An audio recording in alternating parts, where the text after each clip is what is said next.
much, Catherine, and good afternoon, everybody. We're all thinking about social isolation, aren't we? It's on everyone's mind now.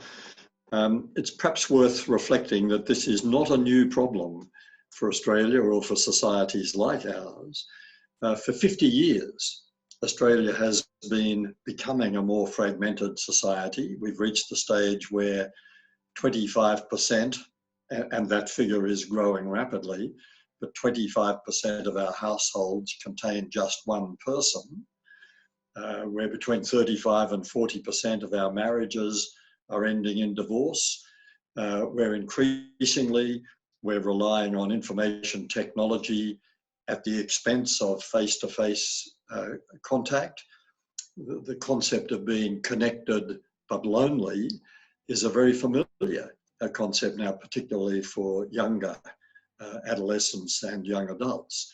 Even our increased busyness has acted like a barrier to social cohesion.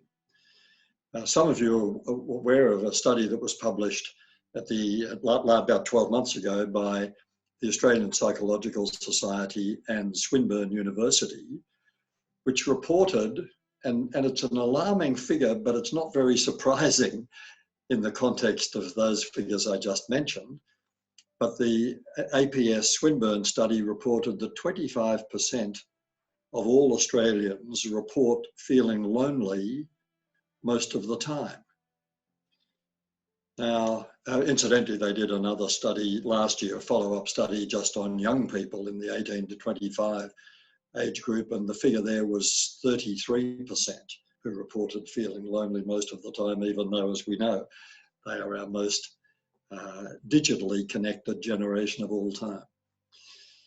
Now, none of that is surprising in the context of a society that has been fragmenting, because by nature, in our essence, we humans are like most of the species on planet Earth.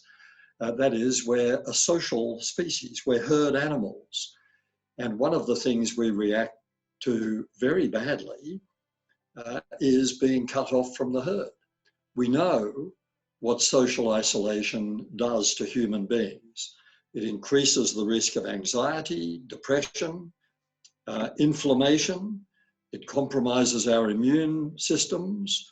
It accelerates the process of cognitive decline. It increases the incidence of sleep disturbances and so on. It's not surprising. You're probably familiar with all that, but it's not surprising, is it, that against that background, so many health professionals and psychologists are saying social isolation is actually a greater public health threat than obesity is. So, to summarize all that, social isolation is very unhealthy. And it's I think, realistic to describe loneliness as being a disease. So now let's come to April 2020, where we've got social isolation on an unprecedented scale, where we are all, to some extent, experiencing social isolation in a way we never have previously. So knowing the risks and knowing that loneliness is best thought of as a disease, we have to be very sure that we're not trading one form of illness, coronavirus, for another, loneliness. Part of the problem, of course, is that we're now all conditioned to think that what we must observe is social distancing. It's very unfortunate that the term social distancing has come into vogue, not just here, but internationally. That's the term we're using, which conveys quite the wrong idea. We certainly have to maintain our physical distance, our spatial distance. It's a pity we didn't talk about physical distancing. But when we are talking about social or physical distancing, what this really emphasizes for us, given that we're herd animals, emphasizes our need, our heightened need for social, emotional, intellectual connection and engagement, especially when we are in fact experiencing physical distance or even isolation from each other. So very quickly, let me run through a few very practical things that it seems to me we can do to minimise the risk of catching the disease called loneliness, and in particular to minimise the risk for the people around us, friends, family members, people in our neighbourhood, of experiencing not just social isolation, but loneliness. These are fairly obvious points. I'll run through them very quickly, and I hope then there'll be some scope for discussion.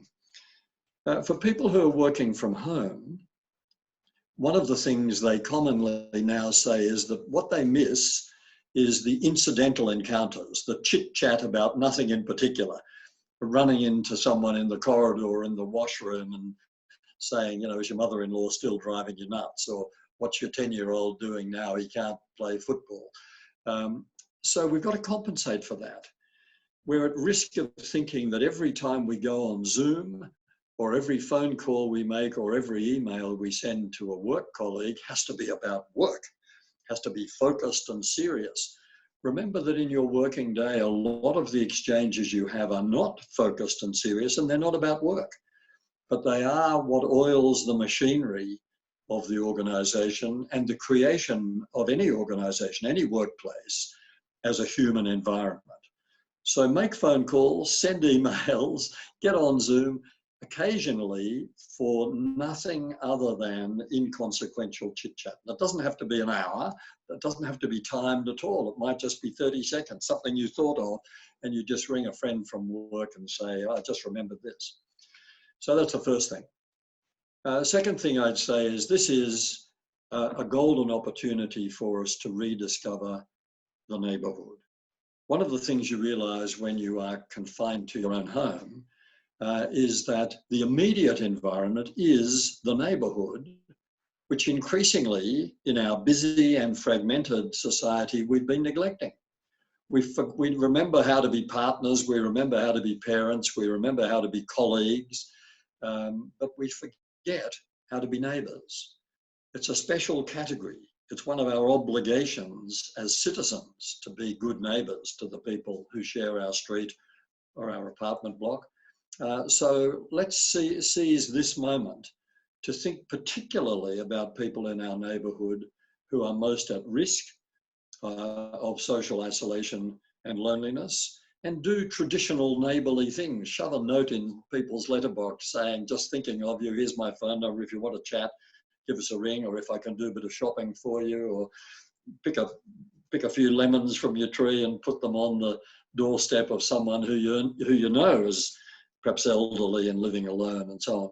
In other words, rediscover what it means to be a neighbour, and to the extent that it's possible, put that into practice. In the apartment block where I live, a week ago we had a balcony choir organised by one of the neighbours who had music amplified, and we all sang along. He circulated the words, etc.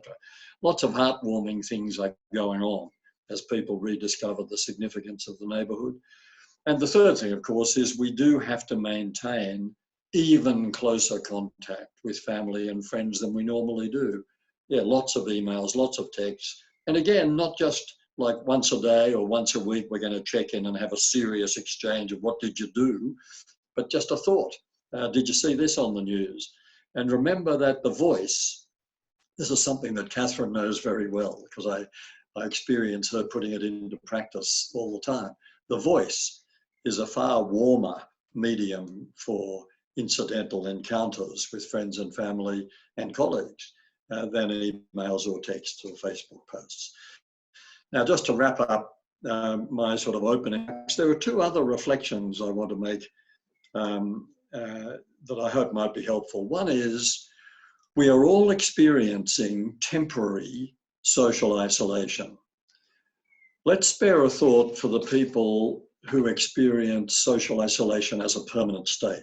Let's remember that in our Canberra community, there are people with special needs, there are homeless people, there are refugees, there are people struggling with mental illness, there are frail elderly people who experience social isolation as a permanent state.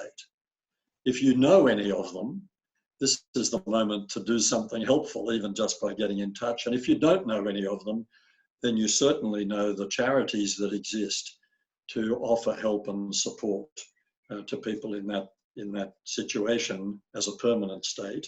You're getting a taste of it. Just imagine what it's like if it's permanent. And the final thought I'd offer is, this is a wonderful opportunity to get in touch with someone that you might have been overlooking in the onrush of your busy life. And that person is yourself.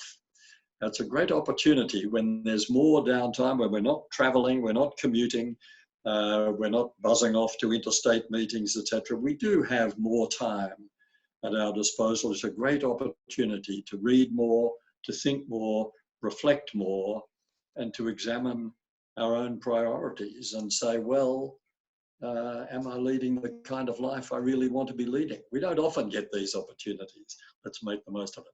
And the final point, of course, is do keep washing your hands.